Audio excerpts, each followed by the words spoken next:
I think my favourite would probably be actually the story of my grandfather at Race at the crossing of the Rhine, because I had to run a battlefield tour as part of being the heritage member of the battalion, and actually he was a fou supporting the Gordon Highlanders when they crossed the Rhine, and won an MC, which actually until his death we didn't really realise the whole story with. He was included in a book called So Few Got Through by Martin Lindsay, who was a Gordon Highlanders officer. And he sort of had three notable events on the same day. As he moved forward, the Gordons got pinned down by snipers in the main sort of market square.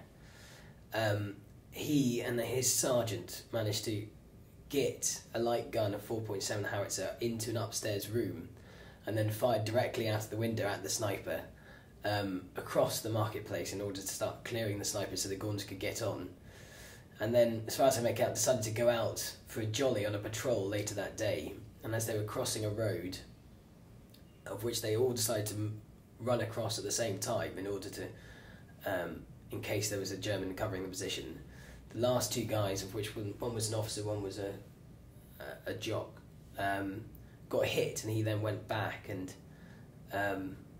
pulled them both into cover. I think the officer died, unfortunately, and again on the same day went out again and got cut off and had to assault a German section where he killed 7. But again, apart from the story of him shooting out of an upstairs window, he never really spoke about the whole sort of day as such, and was awarded a sort of a media MC, which we found a cousin found from the citation. The citation itself, which again has got original signatures from, I think, 22 days later. It's signed by Montgomery himself, and obviously with my sort of history of the conflict, sort of this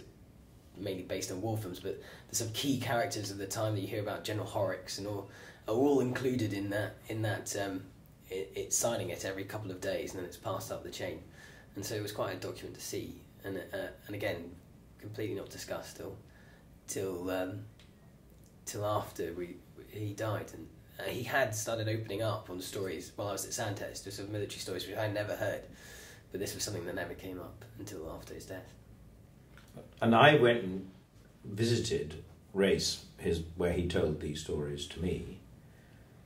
and we did a battlefield tour there with the Queensland Highlanders. And when I did the same battlefield tour on behalf of the battalion,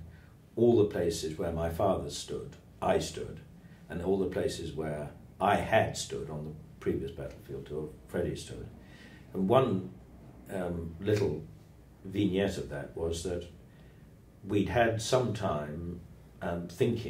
trying to identify the farmhouse where my father had crossed the Rhine and come to Colonel Grant Peterkin to get his orders. And when we identified the farmhouse and we went and looked through the window, my father was able to say, "That's the same table, those are the same chairs." And then when I took Freddie there, I was able to say to him, "That's the same table, those are the same chairs." And while we're on the subject of families, Colonel Grant Peterkin, who gave my father the orders and was commanding at that time 1st Gordons, his son, Peter Grant Peterkin, was a contemporary of mine in the Queensland Highlanders and one of my best friends.